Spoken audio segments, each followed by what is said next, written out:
লেখিকা প্রিয়াঙ্কাশীর গৃহপ্রবেশ।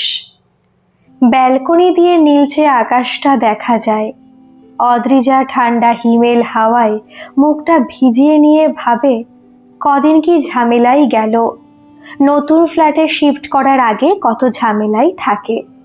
ভাড়া বাড়ি থেকে সমস্ত জিনিস গোছগাছ করে এ বাড়িতে সরিয়ে নিয়ে আসার আগে ভালো করে চেক করে নেওয়া সব জিনিস ঠিক জায়গায় আছে তো। ফার্নিচারগুলো শিফট করতে গিয়ে রং উঠে যাচ্ছে না তো। তাড়াহুড়োতে আগের বাড়িতে কিছু ফেলে আসছে না তো। কত ঝামেলাই থাকে। আগের বারে তো এক ভাড়া বাড়ি থেকে আর এক বাড়িতে শিফট করতে গিয়ে অদ্রিজার প্রিয় ড্রেসিং টেবিলটার সানমাইকারটা খানিক খোবলা করে উঠে গিয়ে রং চটে গেছিল। ভীষণ মন খারাপ হয়ে গেছিল অদ্রিজার। সৌম্য বলেছিল, প্রমিস, নতুন ফ্ল্যাটে নতুন একটা ড্রেসিং টেবিলও পেয়ে যাবে তুমি। মাথা নাড়িয়ে হাসছিল অদ্রিজা। সৌম্যটা চিরকালই পাগল, সেই কলেজ লাইফ থেকে। অদ্রিজার প্রিয় আইপডটা পড়ে একবার ভেঙে গেছিল। তখনও সৌম্য এভাবেই বলেছিল, প্রমিস, ফার্স্ট স্যালারি পেয়েই কিনে দেব। কিন্তু আজ সময় বদলেছে। তাদের সংসার জীবন 5 বছরের। পুপুনের বয়সী 3 পুরো হলো। এখন তারা পুরো দস্তুর পাকা কর্তা গিন্নি। এখন আর কলেজের সেই অবুঝ ছেলে মানুষই থাকলে চলে না। বিয়ের মাত্র 5 বছরের মধ্যেই নতুন ফ্ল্যাটে শিফট করলো তারা। এখন সংসারের সমস্ত খরচার দিকে নজর রেখে তবেই নিজের শখ আহ্লাদের কথা ভাবতে হবে। না হলে সৌম্য তো অদ্রিজার সব ইচ্ছে পূরণ করবে বলে এক পায়ে দাঁড়িয়ে সব সময়। অদ্রিজার মাসতুতো দিদি তো ফ্ল্যাট কেনার খবর শুনেই মুখ বেঁকিয়েছিল। আমার বাবা অত তাড়াহুড়ো করে ফ্ল্যাট কেনার ইচ্ছেই নেই। ছেলে মেয়েগুলো বড় হচ্ছে, মাসে মাসে মোটা ইএমআই এর টাকা গোনা ইম্পসিবল। সৌম্যর মায়া কাকিমা আর রত্না জেঠিমাও কদিন আগে এক বিয়ে বাড়িতে দেখা হতেই ইনিয়ে বিনিয়ে কথা শুনিয়ে যায়। আমার অমুক ভাগ্নের তমুক শালা মাসে মাসে মোটা ইএমআই গুনতে গিয়ে দেউলিয়া, এখন মেন্টাল অ্যাসাইলামে ভর্তি। যা দিনকাল পড়েছে আজকাল। তাই বাবা, তোরা এত অল্প বয়সে দুম করে তাড়াহুড়োতে ফ্ল্যাট কিনে বসলি? ছেলেটা বড় হবে আস্তে আস্তে, পারবি তো সব সামলাতে? ইএমআই দেওয়ার চিন্তায় লোকের রাতের ঘুম চলে যায় শুনেছি। সৌম্য কোনো কথা না বলে চুপ করে দূরে কোনো একটা জানলার দিকে শূন্য দৃষ্টিতে তাকিয়ে থাকে। অদ্রিজাও সবার সামনে সৌম্যকে কিছু বলতে পারে না, শুধু চুপি চুপি ওর হাতটা চেপে ধরে বোঝাতে চায়, পারবে, তুমি সব পারবে। ভাবনার খেয়াল থেকে বেরিয়ে অদ্রিজা বেডরুমে ঢোকে। ঘর ভর্তি ডাই করা জিনিসপত্রের একপাশে একটা ম্যাট্রেস পাতা রয়েছে। ওতেই কোনো রকমে জায়গা করে বাবার ছেলে অকাতরে ঘুমোচ্ছে। অদ্রিজা মনে মনে হাসলো। দুটোকে নিয়ে এই হচ্ছে জ্বালা। জেগে থাকলেই নয় গেম খেলবে, চেঁচামেচি করে বাড়ি মাথায় তুলবে, আর ঘুম বা খিদে পেলেই একটুও তর সয় না বাপ ছেলের দুজনের একজনেরও। মাম্মা, আমি একটু হেল্প করব? না বাবু, তুমি নিজের জায়গায় লক্ষ্মীটি হয়ে বসো। মাম্মা একাই সব সামলে নিতে পারবে। মাম্মা, আজ অনেক লোক আসবে না? অনেক। মাম্মা, পাপা বলছিল এটাকে গৃহপ্রবেশ বলে, তাই তো? অদ্রিজা পুপুরের গৃহপ্রবেশ উচ্চারণ করার উচ্ছ্বাস দেখে হেসে ফেলে। কিন্তু মাম্মা, গৃহপ্রবেশ কাকে বলে? এই যে আমরা নিজের ফ্ল্যাটে শিফট করলাম, একেই গৃহপ্রবেশ বলে। কিন্তু আমরা তো কাল এসেছি মাম্মা, তাহলে আজ কি করে গৃহপ্রবেশ হয়? অদ্রিজা এবার নিজের ছোট ছেলেটার মাথায় হাত বুলিয়ে হাসতে থাকে। তুমি আমার সোনা ছেলে বাবা, তুমি কত বোঝো। আসলে এত জিনিস নিয়ে তো পাপা আর মাম্মা আজকে এখানে আসতে পারতো না, কারণ আজ এখানে অনেক লোক আসবে।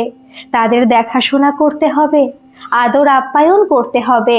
তাই পাপা আর মাম্মা কালকেই সব জিনিসপত্র নিয়ে চলে আসে, বুঝলে? আদর আপ্যায়ন করতে হয় মাম্মা? হ্যাঁ বাবা, আদর আপ্যায়ন করতে হয়। সেটা কি মাম্মা? এই সবার খেয়াল রাখা, যারা যারা আসবে আজকে তাদের প্রত্যেকের খেয়াল রাখা, ঠিক করে খেয়েছে কিনা দেখা, একেই বলে আদর আপ্যায়ন। মাম্মা, আমিও করব তাহলে আদর আপ্যায়ন। তুই করবি আদর আপ্যায়ন? ঠিক আছে, কার আপ্যায়ন করবি শুনি? বুবলাই দাদা আর কুট্টুস দিদির আদর আপ্যায়ন করব। অদ্রিজা তার ছেলের কাণ্ড কারখানা দেখে মনে মনে হাসতে থাকে। আধো আধো ভাষায় আপ্যায়ন উচ্চারণ করছে তার 3 বছরের ছেলে, কিন্তু তারও আদর আপ্যায়ন করার ইচ্ছে, তাও আবার তার সমবয়সী ভাই বোনদের। পুপুন হাতে একটা খেলনা মোটর গাড়ি নিয়ে ইয়ে কি মজা বলে গাড়িটাকে শূন্যে ওড়াতে ওড়াতে চলে যায়। এ বাড়িতে আসার পর থেকেই পুপুনেরও ভারী মজা হয়েছে। যখন তখন বাথরুমে গিয়ে কল খুলে চলে আসছে, জানে মাম্মা আজ আর বকবে না। ও বাড়িতে এসব দুষ্টুমি করার সুযোগ পেত না ছেলেটা। কংক্রিটের জঙ্গলে বারান্দা থেকে এতটা সবুজও দেখা যেত না। চারদিকে দৈত্যাকায় মাল্টি স্টোরেড বিল্ডিং দাঁড়িয়েছিল, তাই এ বাড়িতে এসেই পুপুন অবাক হয়ে যায়। বারান্দায় দাঁড়িয়ে সামনে লনের কতগুলো গাছে কিছু রং বেরঙের পাখি দেখতে পায় পুপুন, আর সেই দেখে কি উচ্ছ্বাস ছেলের। আঙুল তুলে বলতে থাকে, মাম্মা দেখো কত হলুদ নীল পাখি, আমি ওদের ধরতে যাব মাম্মা। অদ্রিজা একটু কপট রাগ করতেই ভয় পেয়ে চুপ করে যায়, কিন্তু ব্যালকনি থেকে নানান ইশারা করে হাত বাড়িয়ে ডাকতে থাকে ওদের, যেন ওরা ঘরে এলেই ওদেরকে নিয়ে গেম খেলতে শুরু করে দেবে। কি গো, এখনো রেডি হলো না সব কিছু? ঠাকুর মশাই তো এই চলে এলো বলে। আরে সব রেডি তো হয়ে এসেছে, উনি আসতে আসতেই পুজোর বাদবাকি গোছগাছও সেরে ফেলবো। তোমার মা তো আজ একটা দিন একটু হেল্প করে দিয়ে যেতে পারতো বলো। না, আমি কাউকে ব্লেম করছি না, কিন্তু পুজোর নিয়ম কানুন তো একটু বুঝিয়ে দিয়ে যেতে পারতেন। আমি এমনিতেও কোনো ভারী কাজ করতে দিতাম না ওনাকে। এই এত কাজ এক হাতে করা যায় বলো? ভাগ্যিস মালতীটাকে ও বাড়ি থেকেই বলে রেখেছিলাম একটু সকাল সকাল চলে আসতে, না হলে যে কি করতাম। কিছুক্ষণ পর গেস্টরা আসতে শুরু করবে একের পর এক, কিন্তু এখনো ডাই করে জিনিসপত্র ওই ঘরে রাখা রয়েছে। অর্ধেক জিনিস তো গোছানোই হয়ে ওঠেনি। তুমি তো ছেলেটাকে নিয়ে আদিক্ষেতা করতে করতে ঘুমিয়ে পড়লে। আমি কাল কত রাত পর্যন্ত সব জিনিসপত্র একা হাতে গুছিয়ে ঘুমোলাম। বাড়িতে থাকলে তো শুধু ছেলেটাকে নিয়ে আদিক্ষেতা করা, ওকে আদর দেওয়া আর গেম খেলা ছাড়া কোনো কাজ নেই তোমার? কোনোদিন কোনো কাজে আমায় একটু হেল্প করেছো বলো? বলেছিলাম 2 দিন আগে থাকতে, জিনিসগুলো একটু একটু করে নিয়ে আসি, তাহলে তো এত হ্যাপা বইতে হতো না। একসাথে পারা যায় এত? অদ্রিজার এই এক অভ্যেস, শুরু করলে আর থামতে পারে না। সৌম্য জানে বিয়ের আগে অদ্রিজা এতটা ন্যাগিং করতো না, কিন্তু এখন 5 বছর সংসার করা হয়ে গেল, তারপর পুপুন হয়ে গেছে বছর 3। পুপুনকে একটা প্লে স্কুলে ভর্তি করা হয়েছে কিছুদিন আগে। তারপর সৌম্যর নতুন অফিস, এই নতুন ফ্ল্যাট, সব মিলিয়ে অদ্রিজা এখন পারফেক্ট গিন্নি। একটা কথা বললেই 10টা কথা শুনিয়ে দেয়, কিন্তু ওকে একা হাতে সামলাতেও হয় সব দিকটা। আর পুরোপুরিভাবে অদ্রিজার কথা অস্বীকার করাও যায় না। সত্যিই তো, দাদা বড় সরকারি অফিসার বলে মা দাদার কাছে 12 মাস পড়ে থাকে। সৌম্য নিজের কাছে নিয়ে আসতে চাইলেও ইনিয়ে বিনিয়ে শোনাতে থাকে, বয়স হয়েছে তো, এসি ছাড়া ঘুম আসে না। গতবার পুপুনের জন্মদিনে এক রাতের জন্য এসে মা গরমে হাঁসফাঁস করে কি কাণ্ড বাঁধালো। 2টো সিলিং ফ্যান একসাথে চালিয়েও হচ্ছিল না। হয়তো মায়েরও দোষ নেই, মানুষ যেভাবে থাকবে সেভাবেই তো অভ্যস্ত হয়ে যাবে। দাদা সত্যি মাকে অনেক আদর যত্নে রেখে দিয়েছে। সৌম্যর পক্ষে নতুন ফ্ল্যাট, সংসারের সমস্ত ঝামেলা সামলে আর এসি অ্যাফোর্ড করা হয়ে উঠল না এখনো। ছেলেটা আস্তে আস্তে বড় হবে, ওর ফিউচারটা তো এখন থেকে ভেবে রাখতে হবে। তার মধ্যে বিয়ের এত কম সময়ের মধ্যে একটা ফ্ল্যাট কেনার ঝক্কি কম। সবাই তো ইএমআই দিতে হবে বলে যা ভয় দেখাচ্ছে, তবে এত তাড়াতাড়ি সৌম্য ফ্ল্যাট কেনার মতো এত বড় ডিসিশন নিত না। অদ্রিজা পাশে না থাকলে সত্যি এত কিছু এত তাড়াতাড়ি সম্ভব ছিল না। আজ এই ফ্ল্যাটটা দেখে যখন গর্বে এতটুকু বুক ফুলছে সৌম্যর, তখন অদ্রিজার বলা কথাগুলোই মনে পড়ছে সৌম্যর। দিনরাত এক করে অদ্রিজা সৌম্যকে বোঝাতো, একটা নিজের থাকার জায়গা করো গো, কতদিন এভাবে ভাড়া বাড়ি বাড়ি করে ঘুরে বেড়াবো। মাথার ওপর নিজের এক টুকরো ছাদ হচ্ছে সব থেকে বড় অ্যাসেট। সেটা কেউ তোমার কাছ থেকে কেড়ে নিতে পারবে না। কেড়ে নেওয়ার কথা বলতেই হঠাৎ মনে পড়ল সৌম্যর, কিন্তু মায়া কাকিমা যে বলছিল ইএমআই দিতে গিয়ে দেউলিয়া হয়ে যেতে হয়। তাড়াহুড়োতে ফ্ল্যাটটা তো কিনে ফেললো সৌম্য, কিন্তু পারবে তো মাসে মাসে ইএমআই দিয়ে সব শোধ করতে? এ ভাবনা মাথায় এলেই অদ্রিজা সবসময় বলে, লোকের কথায় একদম কান দেবে না, তোমার দরকারটা তোমাকেই বুঝতে হবে। কেউ তোমার প্রয়োজনটা বুঝবে না, কেউ তোমার পাশে এসে দাঁড়াবে না, কিন্তু ক্রিটিসাইজ করার বেলায় সবাই এক পায়ে দাঁড়িয়ে। অদ্রিজার এই কথাটাতেই বারবার মনের জোর পায় সৌম্য। সত্যি তো, আজ সৌম্যর জীবনের এত বড় একটা দিনেও সৌম্যর মা ছেলের নতুন ফ্ল্যাটটা একটু সকাল সকাল চলে আসতে পারলো না? কিছু না হোক অদ্রিজাকে পুজোর ব্যাপারটা তো একটু বুঝিয়ে দিতে পারতো মা। বিয়ের পর থেকে অদ্রিজা সব একা হাতে সামলাচ্ছে। নিজের সংসারে ও নিজে নিজেই সব শিখে গেছে। মা কটা পুজো আচার নিয়মকানুনই বা অদ্রিকে শিখিয়ে দিয়েছে, অথচ বৌদির বিয়ের পর পর একগুচ্ছ নিয়ম সংসারের মঙ্গল কামনায় শিখিয়ে দিয়েছিল মা বৌদিকে। অত কিছু না হলেও আজ গৃহপ্রবেশের নিয়মগুলো তো একটু বুঝিয়ে দিয়ে যেতে পারতো মা। সৌম্য তখন কত ছোট, তবু কিছু ভোলেনি। হয়তো দাদার রোজগার অনেক বেশি ভালো, তাই মায়েরও কমফোর্টটা অনেক অনেক বেশি। এই টুকরো অভিমানগুলো না করাই ভালো। তাছাড়া দুপুরবেলা তো মা আসছেই, দাদার বড় গাড়িটা করেই আসবে বোধহয় ওরা নেমন্তন্ন সারতে। ব্র্যান্ড নিউ কার, আসতে তো হবেই। আর নেমন্তন্ন, হ্যাঁ, সৌম্যর নতুন ফ্ল্যাটে পা রাখাটা ওদের কাছে একটা নেমন্তন্ন রক্ষাই বটে। পুরুত ঠাকুরের মন্ত্রোচ্চারণে নতুন ফ্ল্যাট গম গম করতে থাকে। স্বামী স্ত্রী একসাথে পুজোয় বসে একে অপরের দিকে তাকিয়ে থাকে বিভোর দৃষ্টিতে। সঙ্গে সঙ্গে মিতুলদিরা ঠাট্টা করতে থাকে, দেখেছো নতুন ফ্ল্যাটে পা রাখতে না রাখতেই প্রেম করা শুরু হয়ে গেল। এত কি চোখে চোখে কথা হচ্ছে শুনি। সঙ্গে সঙ্গে হাসি ঠাট্টা তামাশার রোল ওঠে, কিন্তু ওরা একে অপরের দিকে তাকিয়ে ভাবতে থাকে জীবনের আরেকটা গুরুত্বপূর্ণ অধ্যায়ের সূচনা হলো ওদের জীবনে। প্রথম দেখা, প্রেম পর্ব, বিয়ে, নতুন সংসার পাতা, তারপর পুপুন হলো, এখন আবার এই নতুন ফ্ল্যাট, সম্পূর্ণ নিজের একটা থাকার জায়গা।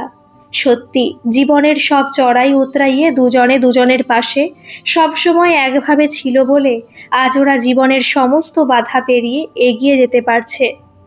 বাজার থেকে অনেক প্লাস্টিকের গ্লাস আর বাটি কিনে এনেছিল সৌম্য, জানতো আজ এগুলো ঠিক কাজে লেগে যাবে। সত্যনারায়ণের পুজো শেষ হতেই শাঁখ কাসর ঘণ্টা বাজতে থাকে, ফল প্রসাদ আর সিন্নি বিতরণ চলতে থাকে। অদ্রিজা আশেপাশের কয়েকটা ফ্ল্যাটে গিয়েও ফল প্রসাদ দিয়ে আসে। বেলা বাড়তেই বাড়িতে লোকজনের ভিড় বাড়তে থাকে। অ্যাপার্টমেন্টে লোকজনের সাথে কথা বলেই সৌম্য ফ্ল্যাটের ছাদটাতেই ত্রিপল টাঙিয়ে খাবার দাবারের ব্যবস্থা করে। কেমন খেলেন? রান্নাবান্না ভালো হয়েছে তো? উফ, খুব ভালো হয়েছে ভাই খাবার দাবার। সৌম্য বিনীত কণ্ঠে সবাইকে অনুরোধ করতে থাকে, লজ্জা করে খাবেন না কিন্তু, আসলে এই ক্যাটারার্সটা আমার খুব ফেভারিট। অদ্রি বলছিল এদেরকে আজকের অর্ডারটা না দিতে, বুঝতেই তো পারছেন নতুন ফ্ল্যাট, এত খরচা, এরা তো আবার একটু এক্সপেন্সিভ। কিন্তু আমি বললাম না, আমাদের জীবনের এত বড় একটা সময়ে আমি ভালো করে লোকজন খাওয়াবো না, হতে পারে কখনো? তা তুমি কিন্তু ভাই বেশ অল্প বয়সে এত বড় একটা অ্যাচিভমেন্ট করে ফেললে। মধ্যবিত্ত বাঙালির থাকার জায়গা নিয়েই তো সব থেকে বড় সমস্যা। আজকাল যা জিনিসপত্রের দাম বাড়ছে, সেখানে সব সামলে একটা নিজের থাকার জায়গা করাটাই মুশকিল। চড়া অ্যাডভান্স আর বাড়ি ভাড়ার টাকা গুনে সংসারের অন্যান্য খরচা সামলাতেও হিমশিম খেতে হয়। আবার যে ইএমআই এর টাকা গুনবো, সে ভরসা পাই কোথায়? সৌম্য খানিক কাচুমাচু মুখে বলতে থাকে, আমাকেও ইএমআই এর টাকা গুনতে হবে। সব তো আর সেভিংসের টাকা দিয়ে হয় না, তাই আমারও চিন্তা আছে মাথায়। যতক্ষণ না লোনের পুরো টাকাটা শোধ হয়, পুপুন বেশ খানিকটা বড় হয়ে যাবে ততদিনে, তখন আবার ওর ফিউচারটা নিয়েও ভাবতে হবে। আরে ভাই, অত ভেবো না, পাশে অমন লক্ষ্মীমন্ত বউ থাকলে অত চিন্তা করতে হয় নাকি? সব বিপদ উতরে যাবে। মা, কিচেনটা দেখলে? দাঁড়া না বাপু, আগে বেডরুমগুলো ভালো করে দেখি। কি সুন্দর বড় বড় দুটো বেডরুম রে, দক্ষিণ দিকের জানলা খোলা, আর এই বারান্দাটাও খুব সুন্দর হয়েছে রে। এত সুন্দর সবুজ গাছগাছালি দেখা যাচ্ছে। এখানে একটা সুন্দর দোলনা লাগাবি বুঝলি, আমার দাদু ভাই খুব খুশি হবে। আর ওই কোণাটায় একটা বেড সাইড টেবিলে রাখবি, আর এইখানটায় একটা ওয়ার্ড্রোব। আরে এত কিছু কি করে করব বলো একসাথে? দেখতেই তো পাচ্ছ, তোমার জামাইয়ের এমনিতেই এতটা বড় খরচার ঝামেলা সামলাতে গিয়ে নাজেহাল অবস্থা। মাসে মাসে ইএমআই এর টাকা গুনতে হবে বলে যা ভয় দেখাচ্ছে সবাই। আমি আর তার মধ্যে কি করে বলি বলো তো যে ওকে 4টে নতুন জিনিস কিনে নিয়ে আসো। ও এমনিতেই ভীষণ টেনশনে রয়েছে, মুখে বলছে না কিন্তু মনটা তো আমি জানি। আরে আমি কি আর এখনই কিনতে বলছি, আস্তে আস্তে ধীরে সুস্থে করবি সব। আর লোকের কথায় কান দিস না বাপু। জামাই এত কম বয়সে, এত কম সময় একটা থাকার জায়গা করে ফেলেছে, এতে অনেকেরই চোখ টাটাবে। তুই শুধু শক্ত হয়ে ওর পাশে থাকবি সর্বক্ষণ। লোকের তো বলা অভ্যেস, তারা বলবেই, অত কান দিলে চলে না বুঝলি। অদ্রিজা এবার তার মাকে দুহাতে জড়িয়ে ধরে বলে ওঠে, মা, তোমার এ ফ্ল্যাটটা পছন্দ হয়েছে তো বলো? তোমার জামাই আর আমি সেই বিয়ের আগে থাকতে প্ল্যান করে রেখেছিলাম জানো, আমরা বিয়ে করলে নিজেদের একটা ফ্ল্যাট কিনবই। আজ আমাদের সেই স্বপ্ন এতদিন পর পূর্ণ হলো। আমি মানত করেছিলাম জানো মা, মানতের একটা পুজো দিয়ে আসবো কাল। শুধু ইএমআইটাকে নিয়েই চিন্তা, ওটা যতক্ষণ না শোধ হচ্ছে। কিন্তু লোন না নিয়ে উপায় কি ছিল বলো? পুরোটাই তো আর নিজের টাকায় হয় না। অদ্রিজার মাথায় হাত বোলাতে বোলাতে মিতালি দেবী বলতে থাকেন, অত চিন্তা করিস না মিতুল, সব ঠিক হয়ে যাবে। তুই আমার পেটে আসার পরও আমার খুব চিন্তা ছিল তুই বাঁচবি কি না। আমি খুব অসুস্থ হয়ে পড়েছিলাম সে সময়। আর আজ তুই নিজেই এক সন্তানের মা। জীবনের সব বাধা বিপদ কেটে যায় রে। কারোর চিরকাল একরকম থাকে না। ভালোর পর খারাপ আর খারাপের পর ভালো আসবে, এটাই তো পৃথিবীর নিয়ম। আর আমি খুব খুশি হয়েছি রে সোনা, তোরা এত তাড়াতাড়ি নিজেদের একটা থাকার জায়গা করতে পারলি বলে। খবরটা শোনার পর থেকেই যে তোর বাবাকে কতবার খুঁজিয়েছি এখানে নিয়ে আসার জন্য। শ্বশুরমশাইয়ের পায়ে 2 হাত দিয়ে প্রণাম করে উঠে দাঁড়াতেই আশুতোষবাবু বলে ওঠেন, থাক থাক বাবা, আবার এত প্রণাম টোনামের দরকার কি? এত বড় একটা কাজ করেছো, এটাই তো সব থেকে বড় খুশির ব্যাপার। না মানে আপনারা চলে যাবেন বলেই এ সময় প্রণামটা সারলাম, না হলে সারাদিন তো সময়ই পাইনি। যাকগে সেসব কথা। বাবা, আপনার ভালো লেগেছে তো সব কিছু? জানি না সবার মনের মতো করে করতে পারলাম কি না সব কিছু, কিন্তু চেষ্টা করলাম এই যা। আরে তুমি করছো এত কিছু, এই না অনেক? লোককে নিয়ে ভাবলে চলে? কটা ছেলে লাইফে এত ফোকাসড থাকে বলো তো, তোমার মতো? আর শোনো, আমি সোনাইকে বলেছি আর তোমাকেও বলে যাচ্ছি, ফ্ল্যাটটা খুব ভালো হয়েছে। আর তোমার শাশুড়ি মা বলছিল তোমার ইএমআই দেওয়া নিয়ে মাথায় খুব চিন্তা রয়েছে। তা কিছু দরকার লাগলে ইতস্তত না করে আমায় বলো না বাবা। 2 মেয়ের বিয়ে দিয়ে আমি তো ঝাড়া হাত পা এখন। রিসেন্টলি দেশে গিয়ে কিছু জমি জমাও বিক্রি করে এসেছি। আমার যা আছে সবই তো সোনাই আর মিতুলের। লজ্জা পেও না বাবা, আজ বাদে কাল আমি মরলে আমার সব কিছু তোমরাই তো পাবে। নীলা বৌদি ঘরে ঢুকেই জোরে জোরে হাসতে থাকে, কি গো অদ্রিজা, ফ্ল্যাটটা তো বেশ ভালোই হয়েছে। তোমার দাদাকে বলছিলাম জানো, দেখো তো সৌম্য কি সুন্দর এত তাড়াতাড়ি একটা ফ্ল্যাট কিনে ফেললো, আর তুমি এই 40-এ বুড়িয়ে যাচ্ছ। সেই কবে থেকে দাদুর মানথাতা আমলের বাড়িটাতে পড়ে আছো, এখনো নিজের একটা থাকার জায়গা করতে পারলে না। তোমার দাদা কি বললো জানো? আরে ছেলেমেয়ের পড়াশোনার খরচা সামলে যদি মাসে মাসে মোটা ইএমআই গুনতে হয় তাহলে পথে বসতে হবে। সৌম্য নিশ্চয়ই ডাকাতি টাকাতি করেছে। অদ্রিজার মুখের হাসি নিমেষে মিলিয়ে যাবে দেখেই নীলা বৌদি ব্যাপারটাকে সামলাতে চেষ্টা করে। আমি তো বলেই দিয়েছি তোমার দাদাকে, সৌম্যর নিশ্চয়ই পে স্কেল খুব হাই, অনেক ব্যাংক ব্যালেন্স আছে। বাই দ্য ওয়ে, সৌম্য কতদিন সার্ভিস করছে? এই রুমটার থেকে আমার 3 তলার নতুন বেডরুমটা আর একটু বড় না গো? হ্যাঁ, আর এই দেওয়ালের মার্বেলগুলো আমরা আরও ভালো কোয়ালিটির লাগিয়েছি। না, তোমাদের ফ্ল্যাটটা বেশ ভালোই হয়েছে জানো। সৌম্য কিন্তু আমাদের ফ্ল্যাটটাও সামনের মাসে হাতে পেয়ে যাব। তখন গিয়ে দেখো কি ভালো জায়গা, বাড়ির এত কাছাকাছি স্কুল, কলেজ, হসপিটাল সব রয়েছে। তোমাদের ফ্ল্যাটটার সবই ভালো, কিন্তু একটু ইন্টেরিয়ার এলাকায় হয়ে গেল এই যা।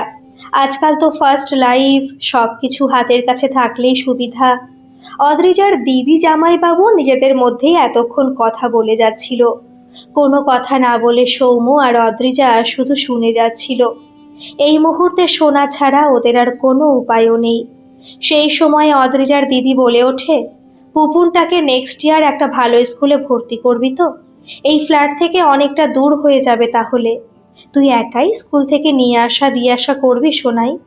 অদ্রিজার জামাইবাবু অনির্বাণও সেই সময় বলে ওঠে, সৌম্য, তোমার অফিসটাও তো বেশ খানিকটা দূরে হয়ে যাচ্ছে এখান থেকে, তাই না? সেই সময় সৌম্য বলে, আরে অনির্বাণদা, আমার থেকেও অনেক দূর দূর জায়গা থেকে এসে লোকে ডেলি প্যাসেঞ্জারি করে অফিস করে যাচ্ছে, আর আপনার বোন তো বাড়িতেই থাকে দিদি। বড় শালিকে শুনিয়ে একটু কটাক্ষ করেই বলে ওঠে সৌম্য। আর সেরকম বিশেষ কিটি পার্টিতেও যায় না, নয় এটুকু করলই, মা হয়ে ছেলের জন্য ও করবে না তো কে করবে? অদ্রিজার দিদির এতক্ষণে কথাটা গায়ে লাগে, বুঝতে পেরে সঙ্গে সঙ্গে বলে ওঠেন, ওহো, তাহলে তো সোনাই তোকে খুব ঝামেলা পোহাতে হবে। সব বড় বড় স্কুলগুলোয় এখান থেকে অনেকটা দূর, আর যা ট্রাফিকের অবস্থা যার দিকে। একটু মিষ্টি হেসে ব্যাপারটা খানিকটা সামলে নিয়ে অনুশ্রী বলে ওঠে, আসলে কি বলো তো সৌম্য, বিয়ের আগে কিন্তু এক গ্লাস জল গড়িয়েও খেত না, আর এখন তোমার পাল্লায় পড়ে দেখো কি খাটনিই না খাটছে মেয়েটা। বেশ রোগা হয়ে গেছে সোনাই আগের থেকে। তুমি তো ব্যাটা ছেলে মানুষ, তাই এত দূর থেকে যাতায়াতের ট্রাভেল পুষিয়ে নেবে, কিন্তু বোনটা আমার ট্রেন বাসের ঝামেলা এত পোহায়নি আগে। আহ দিদি, কি যাতা বলিস! আমার কোনো অসুবিধা হবে না, আমার ছেলেকে আমি স্কুলে নিয়ে যাব না তো কে নিয়ে যাবে?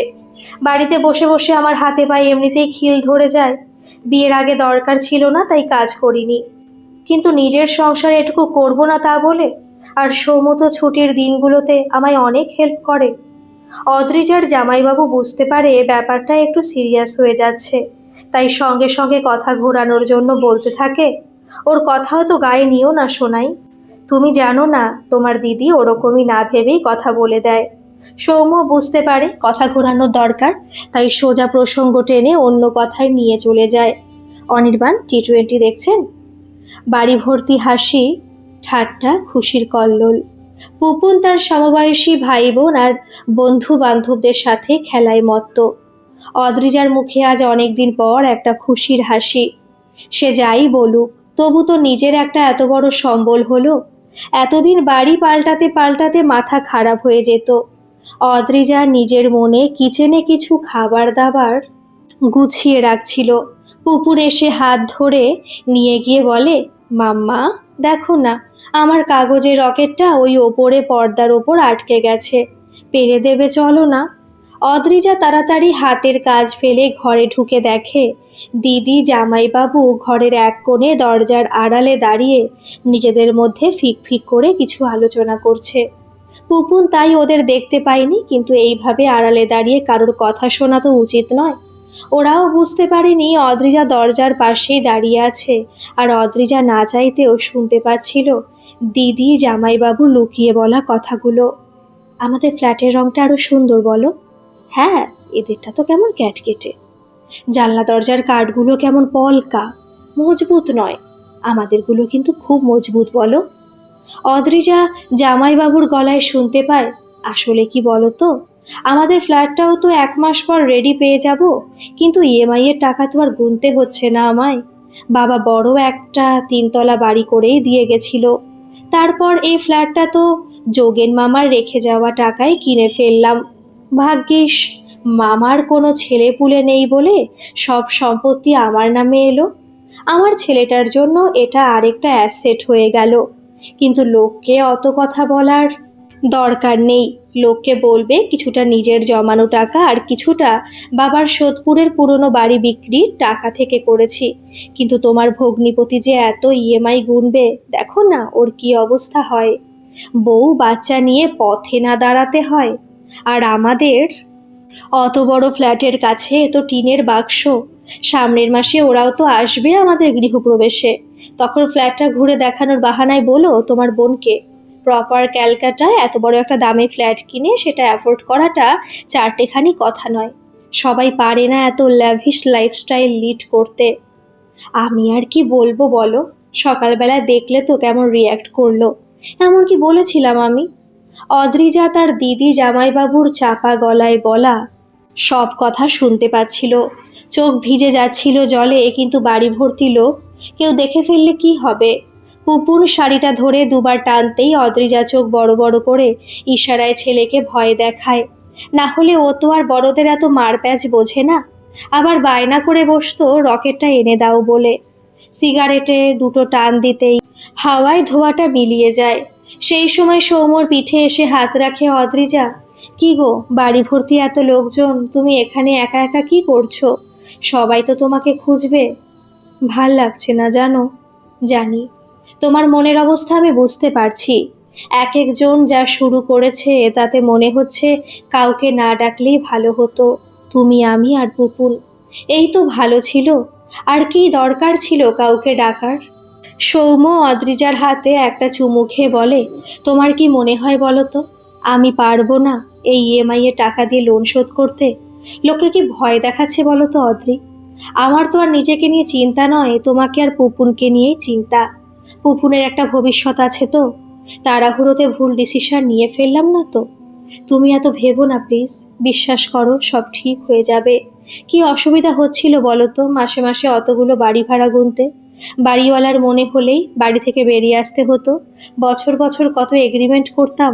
হ্যাঁ আমি জানি এখনও মাসে মাসে ইএমআই গুনতে হবে, কিন্তু তবু তো জানবো নিজের একটা থাকার জায়গা হলো। আর আজ নয় কাল লোনের টাকাও শোধ হবে। সেদিন তো আমাদের আর কোনো চিন্তা থাকবে না। নিজেদের একটা অ্যাসেট হয়ে রইলো এটা। আর যারা সমালোচনা করছে আমাদের নিয়ে, তারা কি দুদিনের জন্য পাশে এসে দাঁড়াবে? তাই কাউকে নিয়ে ভেবে লাভ কি বলো তো? বলা মুখ আর চলাপথ তো কোনোদিন থামে না। সৌম্য এবার অদ্রিজার হাতটা চেপে ধরে বলে, আমার খুব ভয় করছে গো। ভয় পাচ্ছ কেন সৌম্য? আমরা তো বোকার মতো কিছু না ভেবে এত বড় ডিসিশনটা নিয়ে নিই। তোমার কিছু তো সেভিংস ছিল, তারপর আমার বিয়েতে পাওয়া প্রচুর সোনার গয়না ছিল।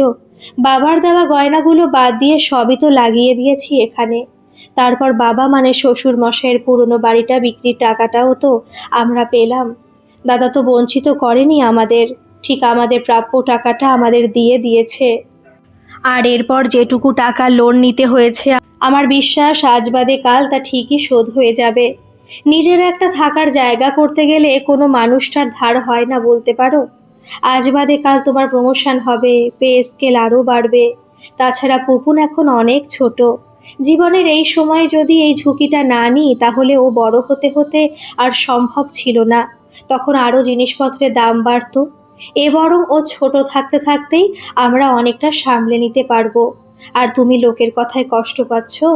সেই লোক যারা মাছের তেলে মাছ ভেজে পরকে নিয়ে সমালোচনা করে, তাদের কথা গায়ে না নেওয়াই ভালো। কার কথা বলছো অদ্রি? তোমার ভাইরা ভাই আর বড় শালি নিজেদের মধ্যে আলোচনা করছে শুনে এলাম। ওদের সবটাই তো বাবা আর মামার টাকায় করা, আর তাই নিয়েই ওরা এত দেমাগ দেখাচ্ছে। আমার নিজের দিদি না হলে আমি এটুকুও ভদ্রতা করতাম না।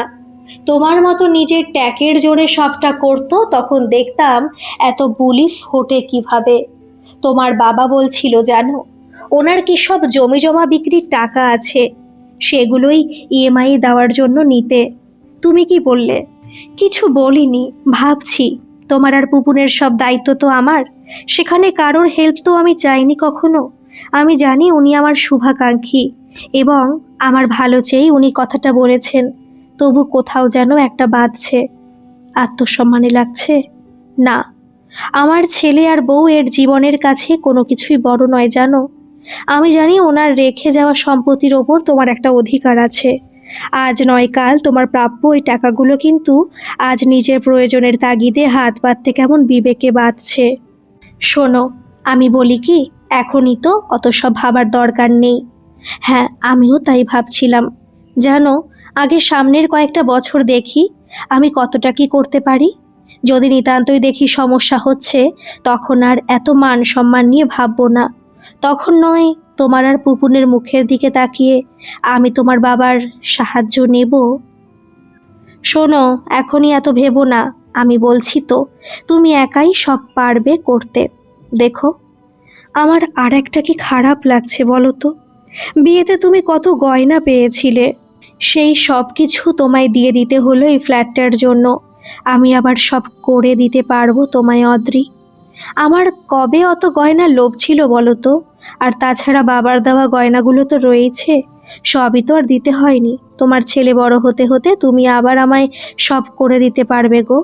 আর যদি নাও পারো এইসব গয়না টয়না করতে, কিন্তু তার থেকে অনেক বড় জিনিস হলো এটা আমার, তোমার মনে আছে বিয়ের আগে থাকতে আমি সব সময় চাইতাম আমার নিজের একটা সংসার, যেটা আমি নিজের হাতে সাজাবো, নিজের ফ্ল্যাট, নিজেরাই সব ফার্নিচার জিনিসপত্র কিনে গোছাবো। আমার কখনোই সব সাজানো গোছানো শ্বশুর বাড়িতে গিয়ে ওঠার ইচ্ছে ছিল না গো। বিয়ের পর তো নিজেদের সংসারের সব কেনাকাটা আমরা নিজেরাই করলাম। আর এই ফ্ল্যাটটা হতে আমার কত বড় স্বপ্ন পূরণ হলো জানো? কিন্তু অদ্রি, তোমার তো কত স্বপ্ন ছিল এই ফ্ল্যাটটাকে ঘিরে। এটা কিনবে, ওটা কিনবে, এই সাজাবে, ওই সাজাবে, কিন্তু আমি তো কিছুই করে দিতে পারলাম না তোমায় এখনো। একটু বিশ্বাস রাখো নিজের ওপর, আস্তে আস্তে সব হয়ে যাবে। এত তাড়াহুড়ো করার তো কিছু নেই। মাম্মা, পাপা, দেখো ঠাম্মি এসেছে, সাথে জেম্মা আর জেঠুনও আছে। দাদা, এত দেরি করে এলি কেন? একটু তাড়াতাড়ি আসবি তো। আর বলিস না, তোর বৌদির মেকআপের জন্য দেরি হয়ে গেল দেখ না। রীতা হাসতে থাকে। আমি অদ্রিজাকে বলেছিলাম জানো সৌম্য, তোমার ছোটবেলা থেকেই তো দেখছি তোমায়, তুমি এত ফোকাসড না হলে কি এত তাড়াতাড়ি এই ফ্ল্যাটটা করে ফেলতে পারতে বলো সৌম্য? কি বলছো বৌদি? আমি দাদার মতো কোথায়? দাদা কত কম বয়সে কত বড় জায়গায় রয়েছে। তুমি ছাড়ো তো তোমার দাদার কথা। ওর পেছনে আমি না পড়ে থাকলে ওর কিছু হতো? জিজ্ঞেস করেই দেখো না, অফিস না থাকলে সারাক্ষণ খালি ক্রিকেট ক্রিকেট করে মাথা খারাপ করে। সৌভিক ভাইকে একটা গোত্তা মেরে বলে, কি করলি বলতো? তোর বৌদিকে একবার খোঁচালেই হলো, একেবারে আমার নামে নিন্দের নাম গান গাইতে শুরু করে দেবে। সবাই হো হো করে হাসতে থাকে। এতক্ষণে অদ্রিজার সৌম্য সব ভুলে হাসার চেষ্টা করতে থাকে। তখন সৌভিক আবার বলে ওঠে, জোকসে পার্ট, তবে রিয়েলি তুই যে এত বড় একটা রিস্ক নিয়েছিস সত্যি কমেন্টেবল রে। সত্যি বলছিস দাদা? সত্যি রে। আমি তোর বৌদিকেও বলছিলাম এ কথা, তবে ওকে আবার বেশি বলা যায় না জানিস তো, তাহলেই আবার আমার নামে নিন্দে শুরু করে দেবে তোর নামে প্রশংসা করতে গিয়ে। বুবান, তুই কত বড় হয়ে গেলি না রে। আমি বাবলুকে বলছিলাম ছেলেটা আমার বিয়ে করলো, বাচ্চা করলো, এখন আবার একটা ফ্ল্যাটও কিনে ফেললো। সত্যি তোরা কত বড় হয়ে গেলি, আমি বুঝতেও পারলাম না। এখন অবশ্য নাতি নাতনির বড় হওয়ার পালা। মা, তোমার ফ্ল্যাটটা পছন্দ হয়েছে তো? খুশি হয়েছো তো তুমি মা? কেন খুশি হব না বুবান? ছেলের কৃতিত্বে মা কখনো খুশি না হয়ে থাকতে পারে? আর আমি এও জানি অদ্রিজার মতো একটা বউ তোর পাশে ছিল বলেই তুই এত কিছু এত তাড়াতাড়ি করতে পারলি। না হলে লোকের তো কত যুগ লেগে যায় বল এত কিছু করতে। জানি মা, শুধু আশীর্বাদ করো লোনের টাকাগুলো যেন সময় মতো শোধ করতে পারি। লোকে যা ভয় দেখাচ্ছে, ছেলেটাও তো বড় হবে আজ নয় কাল। কেন পারবি না বাবা? নিজের ওপর বিশ্বাস রাখ। তোর বাবাও তো জীবনের শুরুতে কত ঝক্কি ঝামেলা সামলেছে, কিন্তু একটা সময়ের পর সব পেরিয়েও তো এসেছে। তাই তুইও পারবি, দেখে নিস। বলছো মা? বলছি রে, তোর এই ব্যালকনিটা না আমার খুব পছন্দ হয়েছে। আমাদের পুরনো আগের বাড়িটাতেও এরকম একটা ব্যালকনি ছিল, মনে আছে তোর? মনে আছে মা। সেই কথা মাথায় রেখেই তো আমি আর অদ্রি এই ফ্ল্যাটটা পছন্দ করলাম। আমি কদিন পর বাবলুকে বলবো তোর এখানে রেখে যেতে। এখন সবে এলি তো এখানে, একটু গোছগাছ করে নে, এর মধ্যে আমি এসে থাকলে তোদের অসুবিধা হবে। তুমি আসবে মা? সৌম্যর মা একটু হেসে সৌম্যর মাথায় হাত রেখে বলে, আমি জানি তোর খুব অভিমান হয় আমি তোর কাছে এসে থাকি না বলে, কিন্তু জানিস বাবা, ভাড়া বাড়িতে তোর এমনিতেই বাড়িওয়ালার সঙ্গে নানান কারণে খিটমিট লেগে থাকতো। তারপর আমি গিয়ে থাকলে তোর খরচা বাড়তো বই কমতো না। তোর নতুন সংসার, বিয়ে, বাচ্চা, আমি আর তোর ঝামেলা বাড়াতে চাইনি, কিন্তু এখন এখানে এসে থাকবো জানিস? ছোট ছেলে নিজে হাতে একটা ফ্ল্যাট করলো আর আমি এসে থাকবো না, হতে পারে কখনো? হাসতে হাসতে বলতে থাকেন আরতি দেবী। না হলে তোর বাবা যে স্বর্গ থেকে বলবে তুমি পার্শিয়ালিটি করছো গিন্নি। সে কথা আমি শুনবো কেন বল?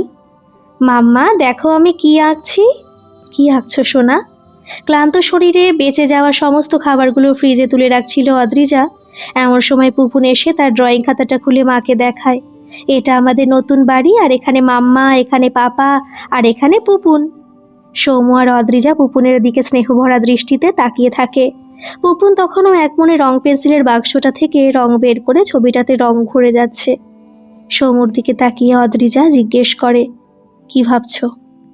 ভাবছি বিয়ের আগে যখন তোমার বাবা তোমার অন্য কোথাও বিয়ে ঠিক করে দিতে পারে বলে তুমি ভয় পাচ্ছিলে, তখন আমি বলেছিলাম আমি তো আছি, সব ঠিক হয়ে যাবে। তোমার বিয়ে অন্য কারোর সাথে হবে না, আমার সাথেই হবে। আমি কথা রাখতে পেরেছি। পুপুন হওয়ার সময় যখন তোমায় ওটিতে ঢোকানো হচ্ছিল, তুমি তখনও খুব ভয় পাচ্ছিলে।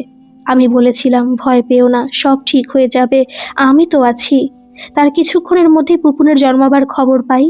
তাই আজ বলতে ইচ্ছে করছে, তুমি তো আমার পাশে আছো, আমি সব সামলে নেব। কি বলো? অদ্রিজা সৌম্যর হাতের ওপর নিজের হাতটা রাখে আর পুপুন নিজের মতো ছবিটা রং করে বলতে থাকে, মাম্মা, পাপা আর আমি। আজকের এই গল্পটি কেমন লাগলো অবশ্যই কমেন্ট করে জানাবেন, আর ভালো লাগলে একটা সাবস্ক্রাইব করে আমার পাশে থাকবেন। ধন্যবাদ।